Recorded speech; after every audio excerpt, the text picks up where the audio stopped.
Good morning, good afternoon, good evening, wherever you are in the world. Thank you for joining me for this week's edition of the SMIE Consulting Midweek Roundup. I'm your host, Marty Bennett, and this week on the Roundup, we're going to be covering 3 questions we've been hearing from international educators over the last 7 days. And as we do each week, we take our news stories that we cover here in question format, like Jeopardy. We do those in question format. We take those from our newsletter that comes out Mondays on every week, 9 a.m. Eastern. Comes out in a couple of different formats. I'm dropping the link to our website for smieconsulting.org/subscribe. Also putting in the link for our newsletter, this week's newsletter itself, so you can have a soft copy of it if you choose. And then we'll also put in some information on our LinkedIn version of our newsletter in case you prefer to get your international ed news that way. So if you are already subscribed or one of the over 950 subscribers to the newsletter, we're grateful that you're part of that journey and in helping you kind of get your heads around in a digestible format, the international ed stories of the week. Also cover social media stories in there and oftentimes where those overlap. In fact, our first question today will be covering a social media related story to international education. So we'll talk about that as we go through the day. And as we do each week, we answer questions that are popular, or I'm seeing themes develop around in the news, in the international ed news space. I'm talking here about all the Google alerts I get, all the various news sources like the PI, Inside Higher Ed, Times Higher Ed, all the other sources out there, University World News, that often focus in on international ed issues. So we're going to cover 3 questions today. First up is, what is the future of TikTok for U.S. universities?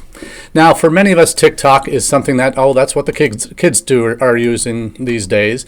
And yes, it is, and it certainly has grown with over 1 billion users globally now. We've all seen how significant this platform has become to students, to the youth. Anyone above 13 years old can get on there, have their own profile, and it really is the platform, in vogue platform, and has been for a couple of years now in terms of strongest growth, in terms of global appeal, and of course in the eyes of the youth of the world, in our college age demographic that we're often targeting. That's where they're spending their time. And we've seen we've seen numbers of stories on how students are getting, college students, prospective university level students are getting more and more their information from TikTok. They're doing searches for institutions on TikTok. And is that a scary thing or not? So let's talk about that. It's been a platform that has raised a lot of eyebrows, certainly in political circles, due to obviously the company, the parent company of TikTok, ByteDance, is a Chinese-owned company and has ties to the Communist Party and the government there. And certainly anybody who's on ByteDance in China, their data, or the version of TikTok in China, the home nation version of it, your ad data is fully accessible by the government and can be manipulated and used for whatever purposes the government has, in terms of censorship, in terms of tooling information specific to you, potentially using that to track people down and do all sorts of things that in most other countries isn't really acceptable. But the use of that data has raised concerns, and who has access to that data for TikTok users, particularly those in the United States. We've had U.S. political representatives put up bills over the last couple of years asking that TikTok be banned. That recent bills are prohibiting U.S. government agencies from using TikTok. Our friends at the State Department have yet to get on TikTok as part of their social media outreach, primarily because of those political concerns. There is a growing trend, not only in U.S. government circles, particularly members of Congress, even bipartisan bills have been introduced to address the concerns over TikTok and security of user data, and how that could potentially, if it fell into the fell into the hands of the Chinese Communist Party and the government there, whether or not that could be used against the United States. And there's reasons for concern. Obviously, whenever user data is concerned and potential nefarious uses for that data by third parties, including governments of other countries. So you wonder about long-term future of TikTok. There was even a story out this week. I put the link to the CNN story that was the main reason for this question today. Is related to the article that I'm sharing is related to U.S. lawmakers introducing a bill to ban TikTok, and that's a bipartisan group led by Senator Marco Rubio and bipartisan pair of congressmen in the House. A similar bill there that would. This kind of reflects, would block and prohibit, this is the legislation, would block and prohibit all transactions in the United States by social media companies with at least 1 million monthly users that are based in or under the substantial influence of countries that are considered foreign adversaries. And included on that list, China, Russia, Iran, North Korea, Cuba, and Venezuela. So the usual suspects on the countries that hate us list. So in terms of China, obviously the focus is on TikTok. The bill specifically names TikTok and its parent company ByteDance as those particular companies that meet those criteria in China. There are also a series of governors, particularly Republican governors, have introduced state-level restrictions on the use of TikTok on government-owned devices, and including 7 states introduced such legislations, including Maryland, South Dakota, and Utah. And we'll talk about the South Dakota one because that's the particular reason for this question. And the question that we ask is what's the impact of this legislation and other statewide measures against TikTok? So we'll see what that looks like moving forward. But this national bill that Senator Rubio introduced, if it were to see the light of day and was voted on and approved in any way, it could potentially mean that other companies like VKontakte, which is heavily is Russian language and Russian owned, could be potentially another target of this legislation. So billing, and again, the bill that Rubio introduced would block and prohibit all transactions in the United States by social media companies. So the transactions, what that means specifically, I don't think that is necessarily well defined yet. So there's still some thought that details that need to be shared on that in that respect. So we'll see what happens there. But the other piece about how it impacts universities. Obviously, universities, including my own, UNLV, have had active TikTok accounts for the past several months. They have, at UNLV, for example, there's both UNLV kind of campus-wide, branded UNLV official account, and there's also an Office of Admissions TikTok team. So that have seen relative success in the first few months and building a following and such.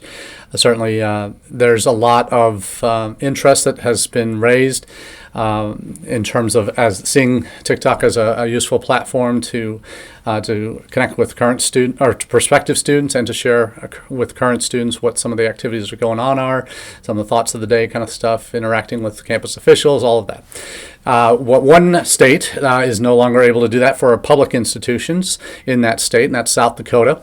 Their governor, Kristi Noem, announced by executive order on November 29th that the Board of Regents supports the ban that Governor Noem put in place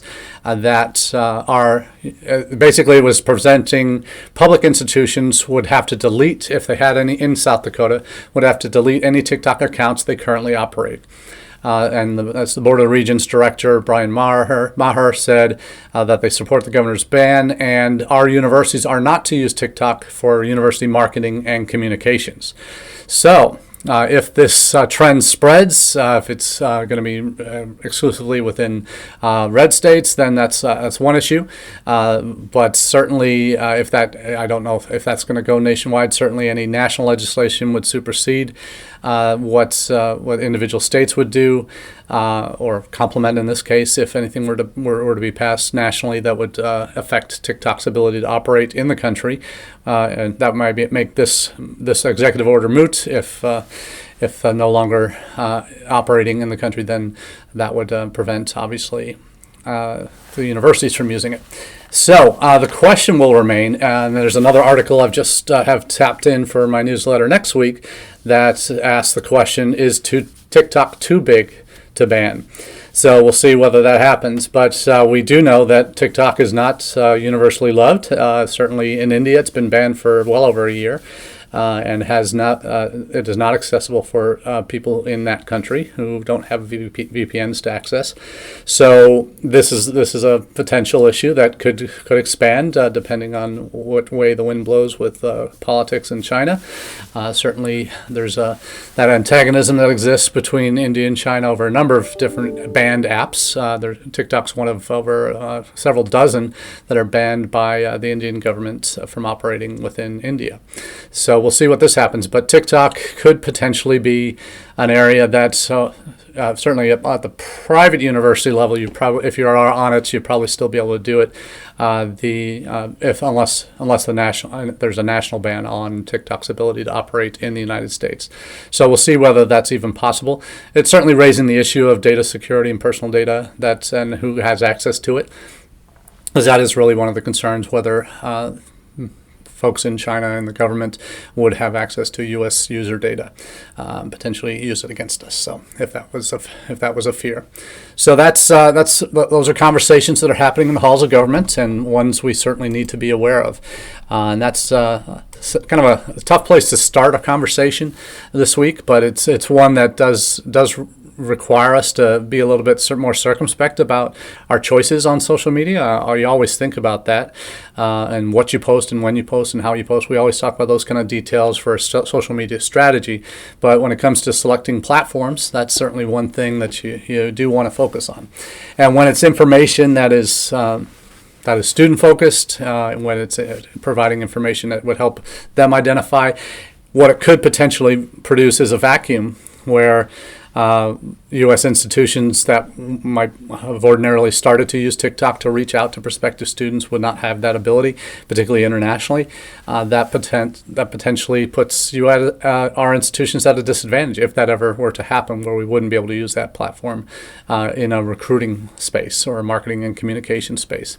So we'll see what the future holds, but it's delicately poised right now as to which way the wind will blow on this one, but there's certainly some rumblings that action could be taken, so we'll see what happens.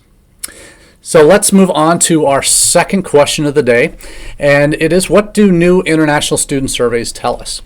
Now, every time one of these surveys comes out from one of the major vendors, I'm not suspect. I used to work for a couple of them, but one of these reports that come out, one by IDP and one by QS, I'm going to drop the links to both. So if you're not already on their mailing list and you'd like to get their information or get the data reports from these two surveys, you're going to have to fill out your information. So I'm going to drop those links into the chat. I'll be sharing some of the results of those, since I'm already part of on their mailing list. I get this information, I get those email. Fill out your information to get the survey results. Then you do that, and you're on their mailing list forever until you opt out. But some of the data that's come out is particularly relevant as it reflects how and why and where we should be recruiting, and what our messaging should be, frankly, to prospective student audiences. The topics of the surveys are fairly different. The IDP one focuses on diverse markets, and particularly is a U.S.-focused report from IDP Connect. And it focuses on their students that they've interviewed, and to find out where the spikes in interest to the U.S. are popping up in their data that they're seeing in terms of their reports and usage of their sites. They have well over 100 million students on their sites every year from around the world. And then the QS report is actually a monster survey. Well over 100,000 students were surveyed, prospective students surveyed, from on a number of different issues, from themes that they want to hear from universities about, and other topics that we'll talk about in a minute. So I'll run through a couple of the results of these surveys so that you can kind of put them away and store them for another day. The links to them I've shared to where you get the email inquiry forms, and I'll be also just talking through some of these reports. Now let's start with the QS report. And that is one that showcases their report data. Had 110,000 responses, 94 institutions participated, 194 countries and territories represented. So a pretty broad demographic swath of the world is covered in this report. And the key findings and recommendations, I should say, from this survey are what I'll share with you today. First one is showcasing environmental impact and social responsibilities to students.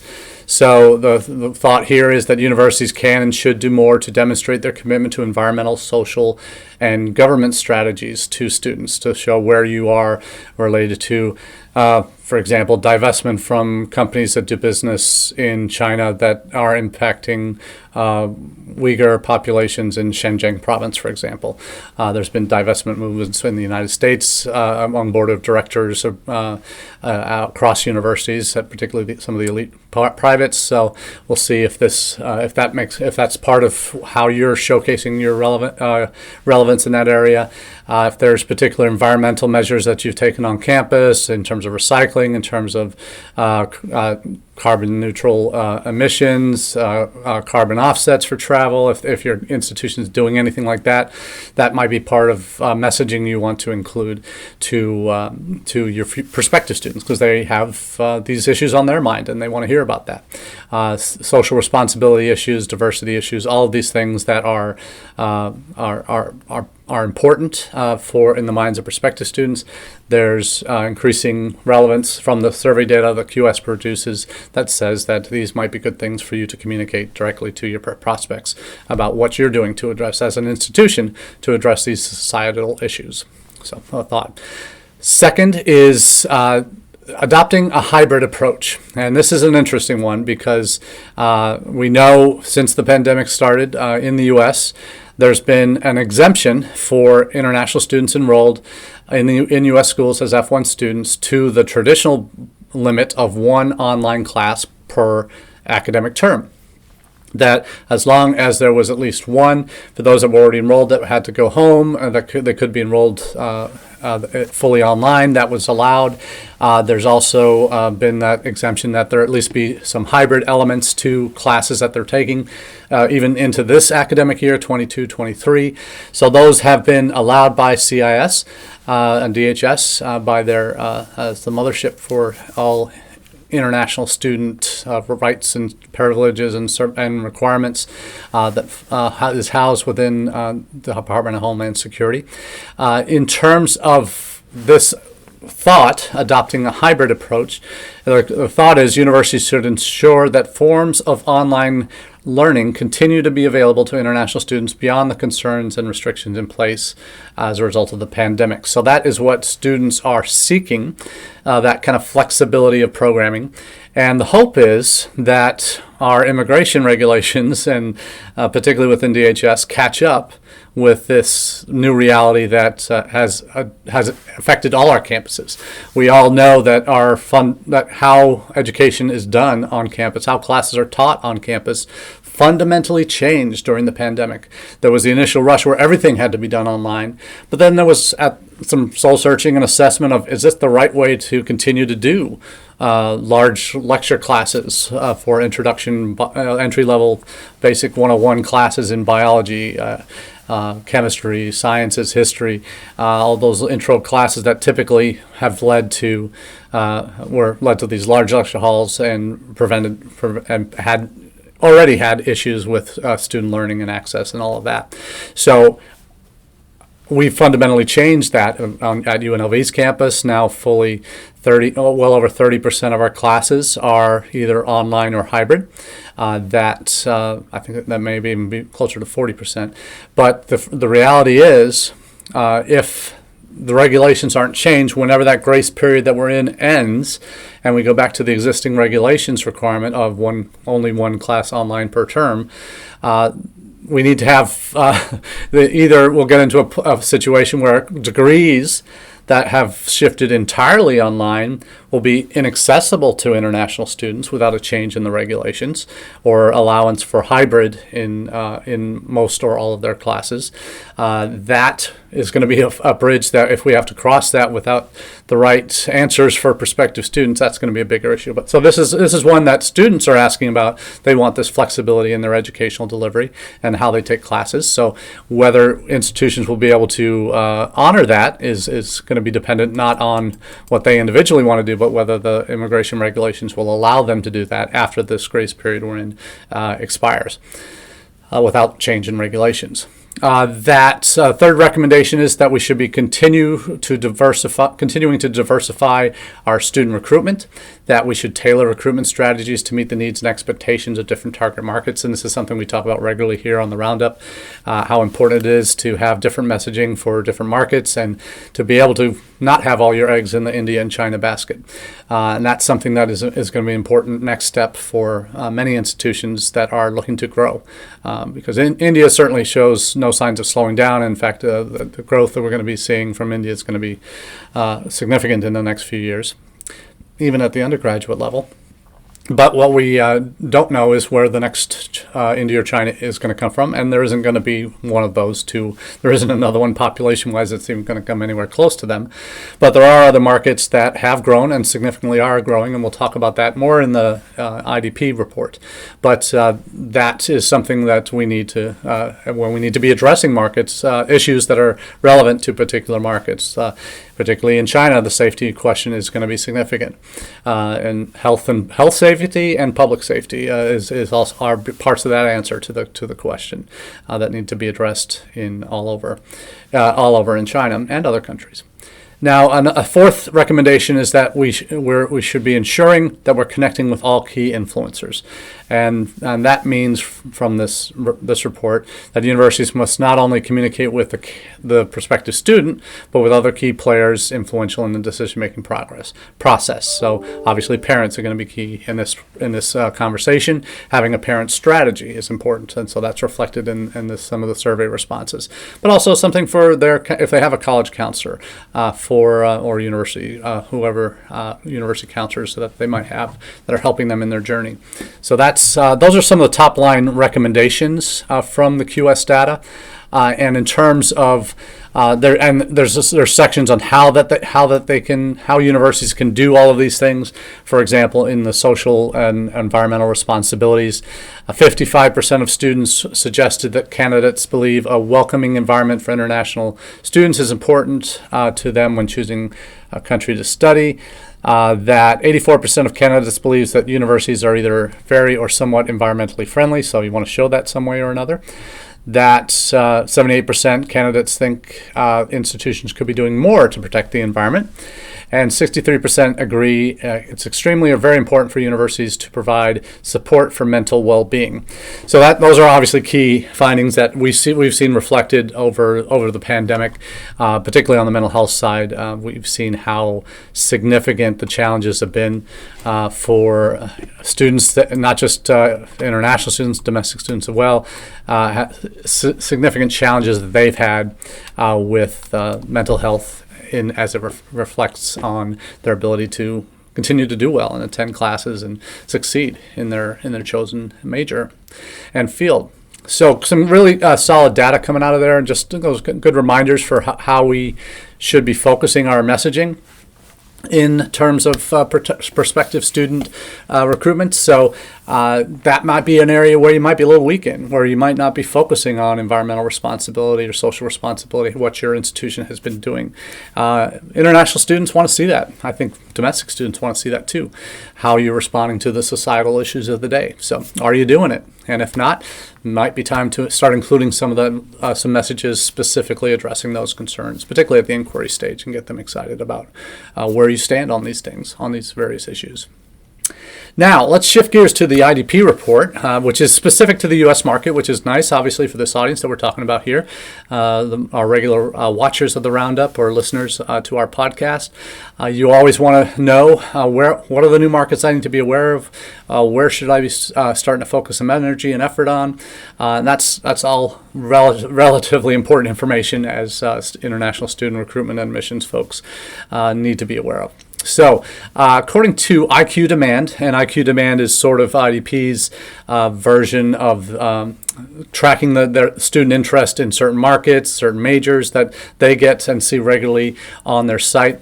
They also make the point in presenting this data that the students that that we're capturing these data points in for this survey, that they're reflecting kind of top of the funnel interest at this point, and that's roughly 12 to 18 months out before students make their study abroad decisions. So, knowing where that interest is spiking around the world can help you kind of get ahead of the curve a little bit to make sure that you're ready for potential increases in certain markets.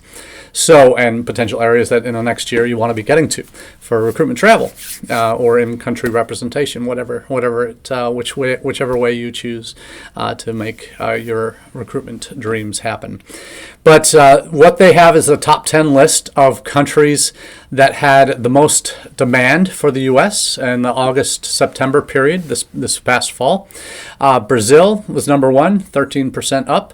Turkey, 8.5% up. Mexico, almost 7%. Vietnam, 5%. Thailand, 5%. Indonesia, 4.5%. Saudi Arabia, 3.65%. Colombia, 3.4%. Nigeria, 3.2%. And Peru, 3.1%. So all countries that have seen spikes in demand for the U.S.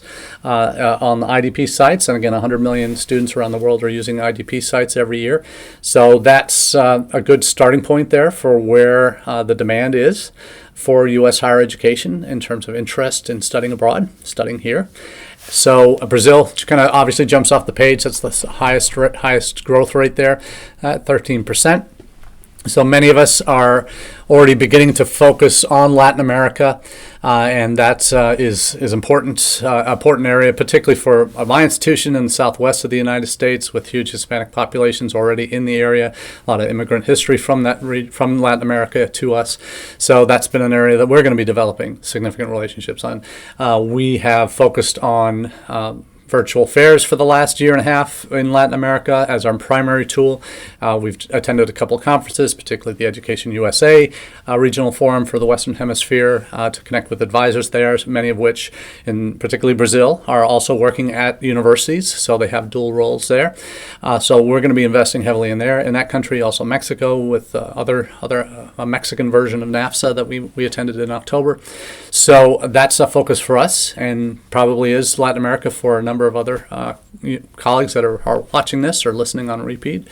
What I will say is what I found in particular with this IDP report is that where the growth is, we see in the past year, we've seen Vietnam spike up significantly, which is great.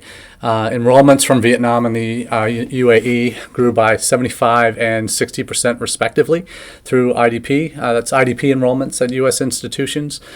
So those are two countries that they're seeing significant growth in terms of sending students to the U.S. Cambodia increased 130%. Taiwan was up 34%.